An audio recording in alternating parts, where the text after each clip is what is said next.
ನರಸಿಂಹ, ನಾನು ನಿನ್ನ ಬೆಳದಿಂಗ್ಳ ಬಾಲೆ. ನನ್ನ ಕಣ್ಣಲ್ಲಿ ಕಣ್ಣಿಟ್ಟು ನೋಡು.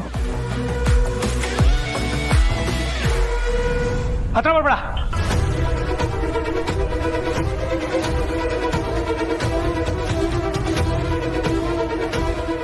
ಯಾಕೆ ಹೀರೋ, ನನ್ನ ಕಣ್ಣಲ್ಲಿ ಕಣ್ಣಿಟ್ಟು ನೋಡಿದ್ರೆ ನಿನ್ನ ಬೆಳದಿಂಗ್ಳು ಬಾಳೆ ಕಾಣಿಸ್ತಾಳ?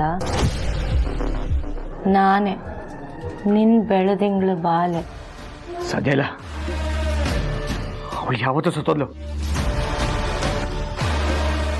ಹಾಗಾದ್ರೆ ನನ್ನನ್ನು ನೋಡು.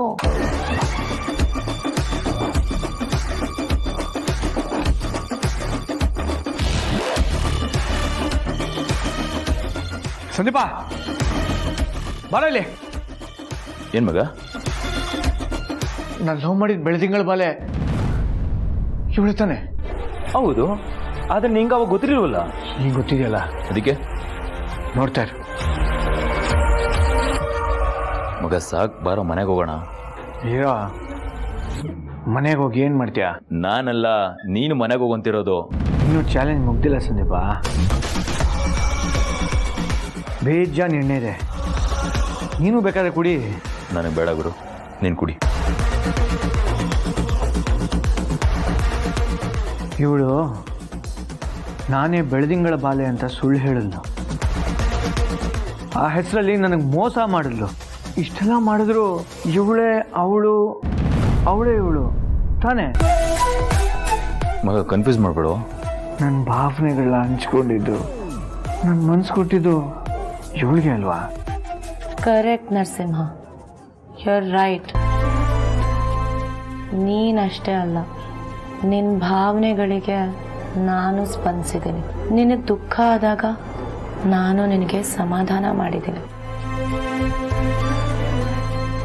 ನೀನು ಖುಷಿ ಪಟ್ಟಾಗ ನಾನು ಖುಷಿ ಪಟ್ಟಿದ್ದೀನಿ.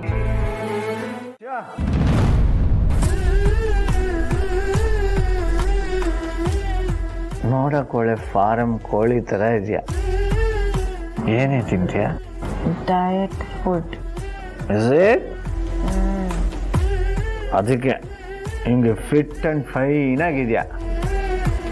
ನನ್ನಂಥ ಅಮಾಯಕರಿಗೆ ಮೋಸನೂ ಮಾಡ್ತೀಯ.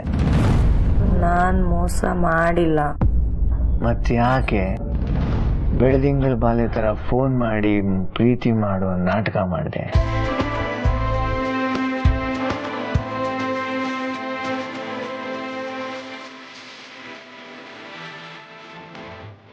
ನಿನಗೆ ನನ್ನ ಮೇಲೆ ಯಾವತ್ತೂ ಲವ್ ಆಗಿಲ್ಲ.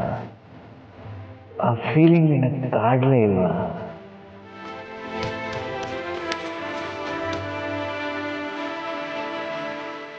ನಾನು ಲವ್ ಮಾಡಿದ್ದ,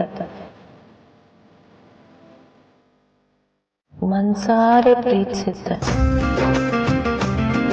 ಅರ್ಚನಾ ಪ್ರೀತಿಸ್ತಾ ಇದ್ದಿದ್ದು ಇದೇ ರಾಹುಲ್ ಅಂತ ಗೊತ್ತಿದ್ದಿದ್ರೆ ಅವನನ್ನ ಈ ಮನೆವರೆಗೂ ಬರೋದಕ್ಕೆ ನಾನು ಬಿಡ್ತಾ ಇರ್ಲಿಲ್ಲ ಮಾವ.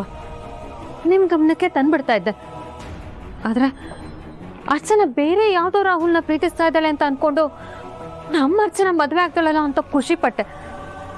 ಇದನ್ನ ಸರಿಯಾಗಿ ತಿಳ್ಕೊಳ್ದೆ ನಾನು ತಪ್ಪು ಮಾಡ್ಬಿಟ್ಟೆ ಮಾವ. ಆದ್ರೆ ದೀಪ ಈ ಥರ ಮೋಸ ಮಾಡ್ತಾಳೆ, ಎಲ್ಲ ವಿಚಾರ ಗೊತ್ತಿದ್ದು ಆ ರಾಹುಲ್ ನಮ್ಮ ಮನೆಗೆ ಕರೆಸ್ತಾಳೆ ಅಂತ ನಾನು ಅನ್ಕೊಂಡಿರ್ಲಿಲ್ಲ ಮಾವ. ಇಷ್ಟು ದಿನ ಅವಳನ್ನ ತುಂಬ ಒಳ್ಳೆ ಹುಡುಗಿ ಅಂತ ನಾನು ಅಂದ್ಕೊಂಡಿದ್ದೆ. ಆದರೆ ಇವತ್ತು ಅವಳು ಮಾಡಿರೋ ಕೆಲಸದಿಂದ ಎಲ್ಲರೂ ತಲೆ ತಗ್ಸೋ ಹಾಗಾಗಿದೆ.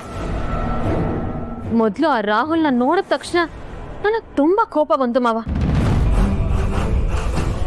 ಆದರೆ ಏನು ಮಾಡೋದು, ಆ ದೀಪನ್ ಮನೆಯವರೆಲ್ಲರೂ ಅಲ್ಲಿದ್ರು.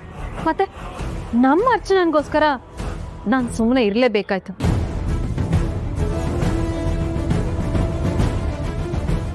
ನೀನೇನು ಮಾತಾಡದೆ ಅವನು ಮಾಡಿದ್ದನ್ನೆಲ್ಲ ಮರೆತು ಅವರಿಬ್ರು ಒಂದಾಗ್ಲಿ ಅಂತ ಅಂದ್ಕೊಂಡಿದ್ದು ನಿನ್ನ ಧಾರಾಳತನ ಅಮ್ಮ. ಆದರೆ ಅಂಥ ಧಾರಾಳ ಮನಸ್ಸು ನನಗಾಗಲಿ ಚಿರೋಗಾಗಲಿ ಇಲ್ಲ. ಅವನು ಮಾಡಿದ್ದನ್ನು, ಅವನು ನಿನ್ನ ಬಗ್ಗೆ ಕೇವಲವಾಗಿ ಮಾತಾಡಿದ್ದನ್ನು ನೀನು ಮರೆತರೂ ನಾನು ಮರೆಯೋಕ್ಕೆ ಸಾಧ್ಯ ಇಲ್ಲ. ನೋಡು, ಒಂದು ವೇಳೆ ನೀನು ಅವನ್ನ ಒಪ್ಪಿದ್ರು ನಾನು ಚಿರು ಒಪ್ಪೋಕೆ ಸಾಧ್ಯನೇ ಇಲ್ಲ. ಇಷ್ಟಕ್ಕೆಲ್ಲ ದೀಪ ಅಷ್ಟೇ ಅಲ್ಲ, ಒಂದು ರೀತಿಲಿ ನಾನು ಕಾರಣನೇ. ಅಯ್ಯೋ ಏನ್ ಹೇಳ್ತಿದ್ದೀರ ಮಾವ? ಇವತ್ತಾಗಿದ್ದ ಅವಾಂತರಕ್ಕೆಲ್ಲ ನೀವ್ ಹೇಗೆ ಕಾರಣ? ತಪ್ಪೆಲ್ಲ ದೀಪಂದಲ್ವಾ? ದೀಪನೇ ಆದರೂ ನಿನ್ನನ್ನು ಅವಳನ್ನ ಒಂದೇ ತಕ್ಕಡಿಯಲ್ಲಿ ತೂಗಿ ನೀವಿಬ್ರು ಸಮ ಅಂತ ಅಂದ್ಕೊಂಡಿದ್ದು ನನ್ನ ದೊಡ್ಡ ತಪ್ಪು. ನೀನೇನು, ನಿನ್ನ ಆಲೋಚನೆ ಏನು ಅಂತ ನನಗೆ ಚೆನ್ನಾಗಿ ಗೊತ್ತಮ್ಮ. ನಿನ್ನ ಅನುಭವದ ಮುಂದೆ ಆ ದೀಪ ಇನ್ನು ತುಂಬ ಚಿಕ್ಕವಳು. ಅವಳಿಗೆ ಎಲ್ಲಿ ಹೇಗೆ ನಡ್ಕೋಬೇಕು ಅನ್ನೋದೇ ಗೊತ್ತಿಲ್ಲ. ಇಷ್ಟು ದಿನ ನಾನು ಅವಳ ಮೇಲಿಟ್ಟಿದ್ದ ನಂಬಿಕೆನೆಲ್ಲ ಸುಳ್ಳು ಮಾಡಿಬಿಟ್ಲ. ಅವಳು ಊಟ ತಿಂಡಿ ಅಂತ ಅಡುಗೆ ಮನೆ ಕೆಲಸ ಮಾಡೋದ್ರಲ್ಲಿ ಪಳಗಿರುವಷ್ಟು ಮನೆತನದ ಬಗ್ಗೆ ನಿರ್ಧಾರಗಳನ್ನ ತಗೊಳ್ಳುವಲ್ಲಿ ಪಳಗಿಲ್ಲ ಅನ್ನೋದು ಇವತ್ತು ಸಾಬೀತಾಗೋಯ್ತು. ಹೌದು ಮಾವ, ಪಾಪ ಅವಳಿಗೆ ಇನ್ನೂ ತುಂಬಾ ಚಿಕ್ಕ ವಯಸ್ಸು. ಮನೆ ಕೆಲಸ, ಅಡುಗೆ ಕೆಲಸ ಮಾಡೋದು ಬಿಟ್ರೆ ಅವಳಿಗೆ ಇನ್ನೇನು ಗೊತ್ತಿದೆ ಹೇಳಿ? ಸಾಧ್ಯ ಆದರೆ ನೀನೇ ಅವಳಿಗೆ ಸ್ವಲ್ಪ ಬುದ್ಧಿ ಹೇಳಮ್ಮ.